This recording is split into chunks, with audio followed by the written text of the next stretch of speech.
ପୋଡମ୍ପେଟାର ଭୟଙ୍କର ଚିତ୍ର ସମୁଦ୍ର ଜୁଆରରେ ଆଖି ପିଛୁଳାକେ ଭୁଷୁଡ଼ିଗଲା ଘର। ସମୁଦ୍ର କୂଳ ଲଙ୍ଘି ଶ୍ରୀହୀନ ହେବାକୁ ବସିଲାଣି ପୋଡମ୍ପେଟା ଗାଁ। ଜିଲ୍ଲାପାଳଙ୍କୁ ଭେଟିଲେ 6 ଖଣ୍ଡ ଗ୍ରାମବାସୀ। ସମୁଦ୍ରର କରାଳ ରୂପରେ ଶ୍ରୀହୀନ ହେବାକୁ ବସିଲାଣି ଗଞ୍ଜାମ ଜିଲ୍ଲାର ପୋଡମ୍ପେଟା ଗାଁ। ପୋଡମ୍ପେଟା ପରେ ଏବେ 12 ଖଣ୍ଡ ଗାଁକୁ ଗିଳିବା ପାଇଁ ବଡ଼ ବଡ଼ ଲହରୀ ଦେଇ ମାଡ଼ି ଆସୁଛି ସମୁଦ୍ର। ଗତ କିଛିଦିନ ପୂର୍ବରୁ ଗାଁର 10ରୁ ଅଧିକ ଘର ସମୁଦ୍ରରେ ମିଶି ଯାଇଥିବା ବେଳେ ଆଜି ଅପରାହ୍ନରେ ମଧ୍ୟ ପୁଣି କିଛି ଘର ଭାଙ୍ଗିରୁଜି ସମୁଦ୍ରରେ ମିଶିଯାଇଛି। ପୋଡମ୍ପେଟା ପରେ ଆଉ 12 ଖଣ୍ଡ ଗାଁ ବିପଦରେ ଥିବା ଯୋଗୁଁ ଏହି ସବୁ ଗାଁର ଗ୍ରାମବାସୀ ଏବେ ଭୟଭୀତ ଅବସ୍ଥାରେ ଅଛନ୍ତି। ଗାଁର ଏଭଳି ଦୃଶ୍ୟକୁ ଦେଖି ଜିଲ୍ଲା ପ୍ରଶାସନ ସ୍ଥାନୀୟ ଗାଁ ଲୋକଙ୍କୁ ଆଲୋଚନା ପାଇଁ ଡାକିଥିଲେ। ଜିଲ୍ଲାପାଳଙ୍କ ଡାକରା ପରେ 6 ଖଣ୍ଡ ଗାଁର ଗ୍ରାମବାସୀମାନେ ଜିଲ୍ଲାପାଳଙ୍କ କାର୍ଯ୍ୟାଳୟରେ ପହଞ୍ଚି ଜିଲ୍ଲାପାଳ ଭି କୀର୍ତ୍ତିବାସନଙ୍କ ସହ ଆଲୋଚନା କରି ନିଜର ଦୁଃଖ ଜଣାଇଥିଲେ। ବିଳମ୍ବ ନକରି ତୁରନ୍ତ ସମୁଦ୍ର କୂଳରେ ନିକଟରେ ପଥର ବନ୍ଧ ସହ ସିମେଣ୍ଟ କଂକ୍ରିଟ ୱାଲ୍ କରାଯାଉ ବୋଲି ଦାବି କରିଛନ୍ତି ଗ୍ରାମବାସୀ। ନଚେତ୍ କେବଳ ଗାଁ ନୁହେଁ ବରଂ 12 ଖଣ୍ଡ ଗାଁ ସହ ଗ୍ରାମବାସୀମାନେ ମଧ୍ୟ ସମୁଦ୍ର ଗର୍ଭରେ ଲୀନ ହୋଇଯିବେ ବୋଲି କହିଛନ୍ତି ପାଳିବନ୍ଧ ପଞ୍ଚାୟତ ବାସିନ୍ଦା। ଗଞ୍ଜାମ ଜିଲ୍ଲା କ୍ରାଇମ ପ୍ରତିନିଧି ସନ୍ଦେଶ କୁମାର ସାହୁଙ୍କ ରିପୋର୍ଟ, ଓଡ଼ିଶା ଦର୍ପଣ ନ୍ୟୁଜ୍। ସେଇଟା ସାର୍ ବିଭିନ୍ନ ସମୟରେ ସେଇଟା ଏକା ପରିବେଶ ମନ୍ତ୍ରଣାଳୟର ଯେହେତୁ ସେଇଟା ଆସୁଛି ଆପଣଙ୍କର ପଲ୍ୟୁଟେଡ୍ କଥା କହୁଛି ଅଣ୍ଡା ଦେଉଛନ୍ତି, ତେଣୁ ବିଭିନ୍ନ ସମୟରେ ତାର କିଛି କାମ ବି ହେଇପାରୁନି ଡ୍ୟୁଟି ସେମାନେ ଦେଖାଉଛନ୍ତି କେମିତି ଲୋକଙ୍କ ସୁରକ୍ଷା ହେଇପାରିବ ଟିକେ ଦେଖିବାକୁ ପଡ଼ିବ।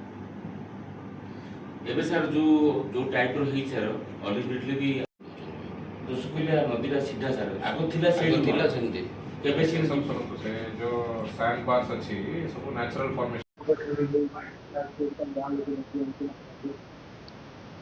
जो पोडम्पेटार जो समुद्र तरफ जो कोस्टल इरोशन देखा जाउची से जो अबैंडन्ड विलेज गोटे अच्छी जो मान को आगु हस्तांतर करके अलग कॉलोनी रखाई से जो अबैंडन्ड विलेज धीरे धीरे इरोशन और अधिक होबार देखा मिलूँ केतटा घर गुड़ाक भांगिकी समुद्र को पलायबार चित्र नजर आसी दिगरे इरिगेशन डिपार्टमेंट सुपरिटेंडिंग इंजीनियर एवं टीम को आम डायरेक्शन देचु इमिडिएटली से सिचुएशन को आसेस करके टेक्निकल एक्सपर्ट्स ओपिनियन नहीं कि गोटे डीपीआर प्रस्तुत करने जोटा परवर्ती समय रे आम राज्य सरकार पाखक डीपीआर पठाई तार कोस्टल प्रोटेक्शन कौन कौन रिक्वायरमेंट अच्छे से टेट्राहेड्रन ये लगाइबा किसी वॉल बनाइबार जदि किसी रिक्वायरमेंट रोचे सेटा को केमती आम खूब शीघ्र करें अधिक एरोशन ना होगापी जहाँ मेजर्स नेबार अच्छी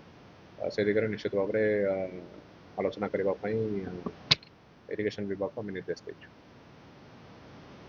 पोडम्पेटा ପରେ ତାର ଆଖପାଖ ପାଖାପାଖି 12 ଖଣ୍ଡ ଗାଁର ବିପଦରେ ଆପଣ ମଧ୍ୟ କ'ଣ ଲିଖିଛନ୍ତି କ'ଣ? ଦେଖନ୍ତୁ ଏ କଥା ଆପଣ ମାନେ ଜାଣିଥିବେ ଏ କଥା ହଉଛି ଦୀର୍ଘ ଦିନର ସମସ୍ୟାର କଥା। ଏ କଥା ଦୀର୍ଘ 25 ବର୍ଷର ଉର୍ଦ୍ଧ୍ୱ କଥା।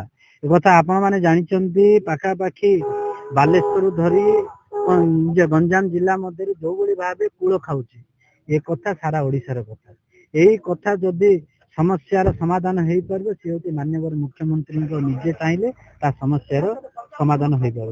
ଏଠି ଆପଣ ମାନେ ଜାଣିଥିବେ ଯୋଉ ଆରଜିପିଲି ଠାରେ ଯୋଉ ସମୁଦ୍ର ଠାରେ ଯୋଉ କୂଳ ଖାଉଛି ଏଠି ମାନ୍ୟବର ମୁଖ୍ୟମନ୍ତ୍ରୀଙ୍କ ଇଚ୍ଛା ପ୍ରକାଶରେ ପାଖାପାଖି 80 କୋଟି ଟଙ୍କାର ତା ଅଳ୍ପ ଦିନ ମଧ୍ୟରେ ତା ଟେଣ୍ଡର ହେବା ପାଇଁ ତାହା ଯିବ।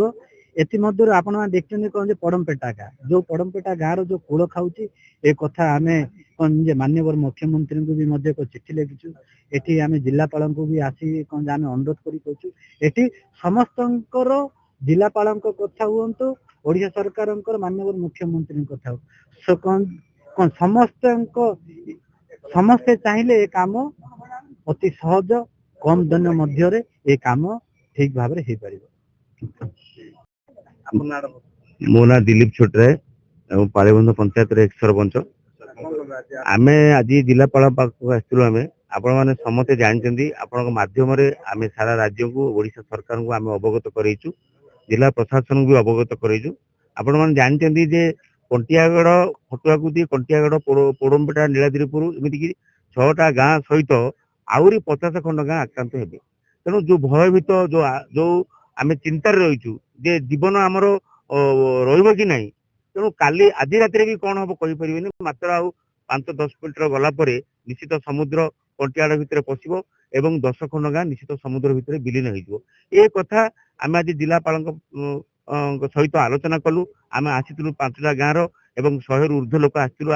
ଆମେ ସିଧାସଳଖ ଜିଲ୍ଲାପାଳଙ୍କ ସହିତ ଆଲୋଚନା କରିଛୁ। ସେ ପ୍ରତିଶ୍ରୁତି ଆମକୁ ଦେଇଛନ୍ତି ଆମେ ବୁଝି ବିଚାରି ଆଲୋଚନା କରିବୁ। ସେ ଅନ୍ୟାନ୍ୟ ଡିପାର୍ଟମେଣ୍ଟର ଅନ୍ୟାନ୍ୟ ଅଫିସରଙ୍କ ସହିତ କଥାବାର୍ତ୍ତା ହେଇଛନ୍ତି ଆମେ ଆମ ଆଗରେ, କିନ୍ତୁ ସାର୍ ପ୍ରତିଶ୍ରୁତି ଦେଇଛନ୍ତି ସତ କଥା, କିନ୍ତୁ ଆମେ ଗୋଟେ ସ୍ଥାୟୀ ସମାଧାନ ସହିତ କରାଯାଉ, ତା ସହିତ କାଲିକି କଣ ହବ ଆଜି ଆମେ ଚାହୁଁଛୁ। ଆମର ବ୍ୟାକୁଳତାଟା ଏବଂ ଆମର ଯୋଉ ଇଚ୍ଛାଟା ଯେ ଆମ ଯୋଉ ଭୟର ବାତାବରଣଟା ହଉଛି ରାତି ପାଇଲେ ବି ଆଜି ରାତି ପାଇଲେ ବି ଭିତରକୁ ସମୁଦ୍ର ପାଣି ପଶି ଯାଇପାରେ। ୟାର ଗୋଟେ ନିଚ୍ଛକ ଏବଂ ପ୍ରକୃତ କଥାଟା ବାହାର କରିକି ଆଉ ଗୋଟେ ନିଶ୍ଚିତ ଆମକୁ ସୁରକ୍ଷା ଦିଅନ୍ତୁ।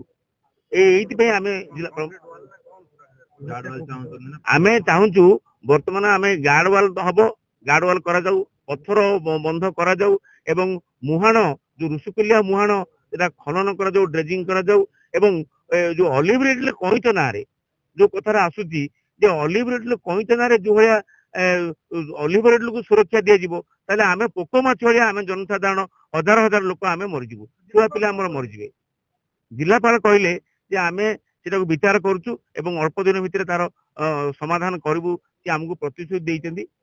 ତେଣୁ ଦେଖାଯାଉ କେତେ ଦୂର କଣ ହଉଛି। ଆମେ ମଧ୍ୟ ସେ ଅପେକ୍ଷାରେ ଅଛୁ, କିନ୍ତୁ ହଠାତ୍ କିଛି ଆମକୁ ସୁରକ୍ଷା ଦିଆଯିବ ବୋଲି ଆମେ ଦାବି କରୁଛୁ। ଏଇଟା ଶିବରାମ ପଲାଇ, ଗ୍ରାମ କଣ୍ଟିଆଗଡ଼।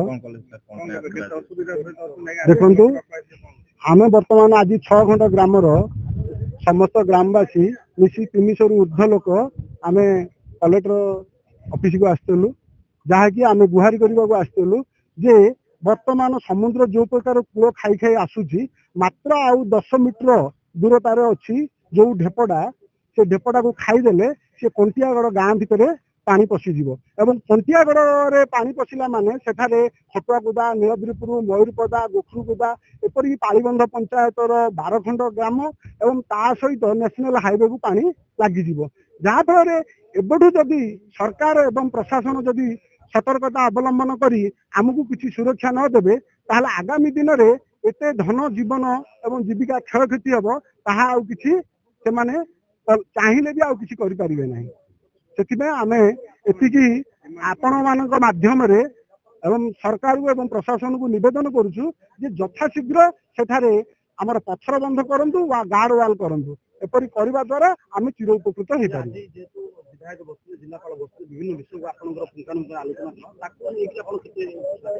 ଦେଖନ୍ତୁ, ଏବଂ ବିଧାୟକ ଏବଂ ଜିଲ୍ଲାପାଳ ଯୋଉ ପ୍ରତିଶ୍ରୁତି ଦେଲେ ଏବଂ ଆମ ସାମ୍ନାରେ ବି ଯୋଉ ଅଫିସର ମାନଙ୍କ ସହିତ କଥା ହେଲେ, ଆମେ ଭାବୁଛୁ ଯେ ସେମାନେ କାର୍ଯ୍ୟ କରିବେ, କିନ୍ତୁ ଆମେ ଚାହୁଁଛୁ ଯେ ଯଥାଶୀଘ୍ର ଆଜି ବା କାଲି, ଆଉ ଯେତେ ଡେରି କଲେ ଆଉ ଫଳ କିଛି ମିଳିବ ନାହିଁ।